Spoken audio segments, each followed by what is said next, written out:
नमस्कार, मी कोमल. Cooking with कोमल या चॅनलवर मी तुम्हा सर्वांचं मनपूर्वक स्वागत करते.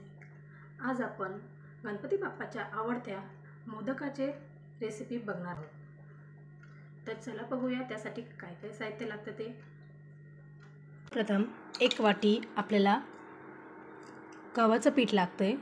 त्यानंतर थोडासा रवा, तळण्यासाठी तेल, मीठ, थोडंसं तूप, साखर आणि किसलेला खोबरं.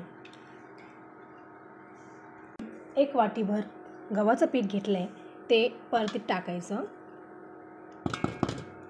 त्यानंतर रव्याचं पीठ त्यामध्ये ओतायचे. त्यानंतर त्यामध्ये आपण जे मीठ घेतलं होतं ते टाकायचे व त्यानंतर आपल्याला यामध्ये हे चांगल्या पद्धतीने मिक्स करून घ्यायचं.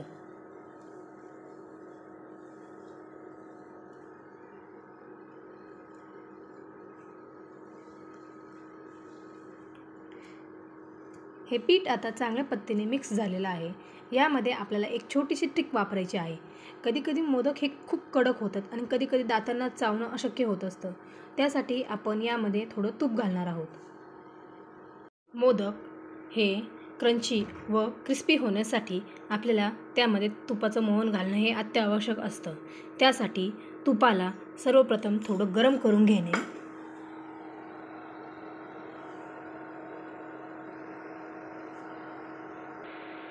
तूप हे आता गरम झाले आहे. हे आपण या गव्हामध्ये ओतायचे आहे. गरम तूप आता आपण या मिश्रणामध्ये ओतलेले आहे. आता हे मिश्रण थंड होऊस तर तुपाची आपण वाट पाहू व हे थंड झाल्यानंतर आपण ह्याला चांगल्या पद्धतीने मळून घेऊ.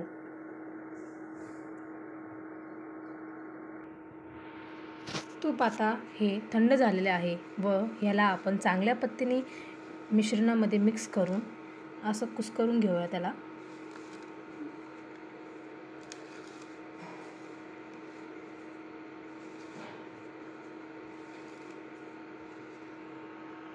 हे मिश्रण आता चांगल्या प्रकारे एकजीव झालेलं आहे.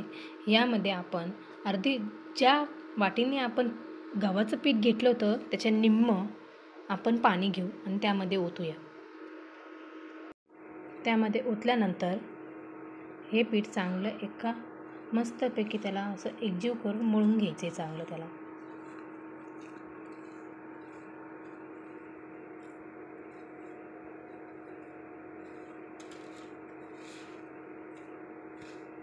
तुम्ही सर्व पाणी त्यामध्ये ओतलं तरी चालेल.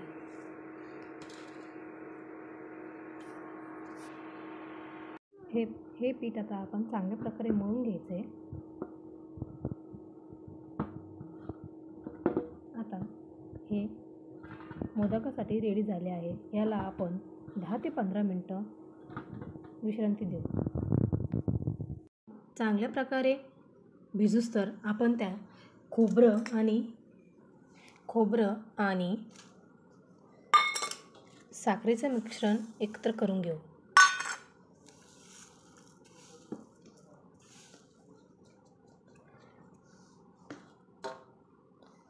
व आपल्याला मोदक बनवण्यासाठी थोडं सुक्या पिठाची पण गरज पडेल, तर आपण तेही चाळून घेतले.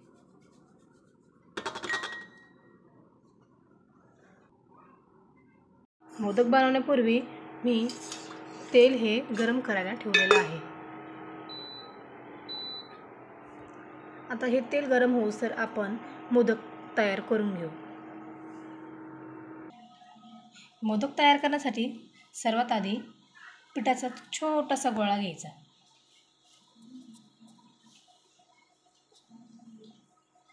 गोळा घेतला का त्याला थोडं पीठ लावून हाताने आपल्या हातावरतीच त्याला थोडंसं मोठं करायचं.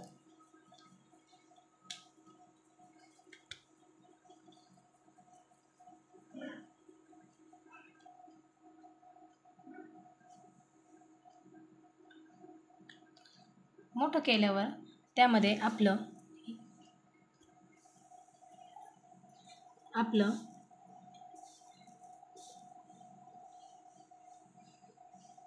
मिश्रण साखर आणि खोबऱ्याचं मिश्रण एकत्र टाकायचं.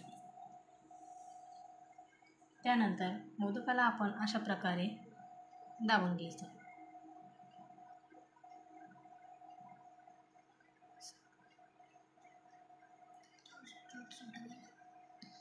अशा प्रकारे आपण मोदकाचे तोंड दाबून घ्यायचे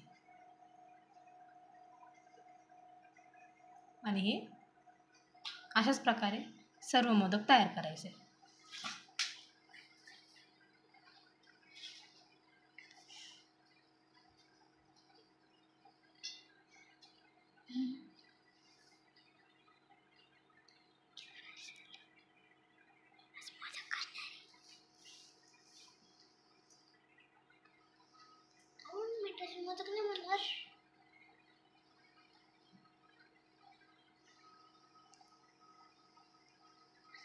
हे मिश्रण आपण व्यवस्थितरित्या बंद करायचं आहे.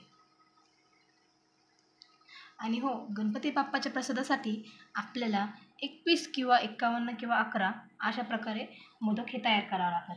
आणि त्यामध्ये आपल्याला एक मिठाचा देखील बनवावा लागतो मोदक. आता आपण सर्व मोदक तयार केलेले आहे. आता आपण तेल गरम झाले आहे का ते चेक करू. त्यासाठी आपण थोडंसं पीठ घेऊन असं चेक करून घ्यायचं. हे चांगल्या प्रकारे वरती आलेलं आहे, याचा अर्थ तेल चांगल्या पद्धतीने गरम झालेलं आहे.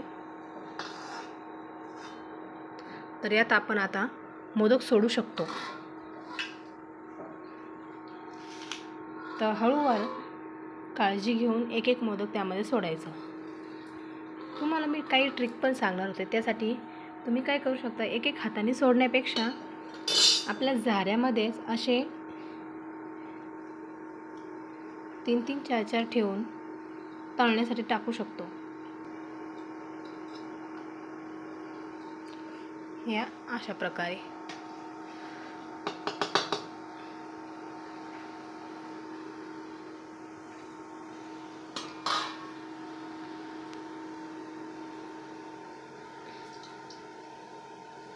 ज्याला व्यवस्थित सोडता येत नाही किंवा तळताना भीती वाटते त्याने असं करायचं. झाऱ्यामध्ये ठेवून एक 2-2 ठेवून त्यांना तेलामध्ये सोडायचं. आता याला फुल फ्लेमवरती एकदा गरम करून घ्यायचं, तळून काढायचे. त्यांना अधूनमधून हलवत राहायचं.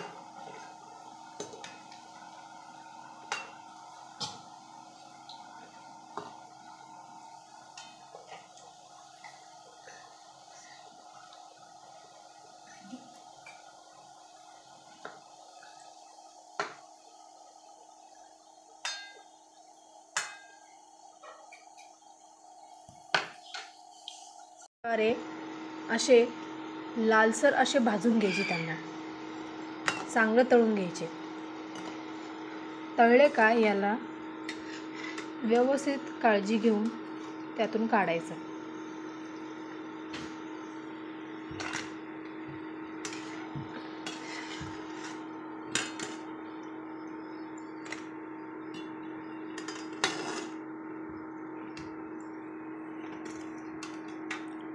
अशाच प्रकारे बाकी सर्व तळून घ्यायचे. अशा प्रकारे आपली सर्व मोदक तयार झालेली आहेत.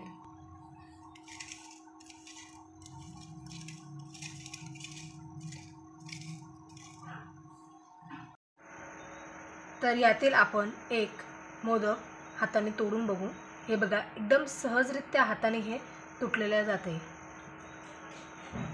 बघितलं, अशा प्रकारे हा खूप स्वादिष्ट असे मोदक तयार झालेले आहेत.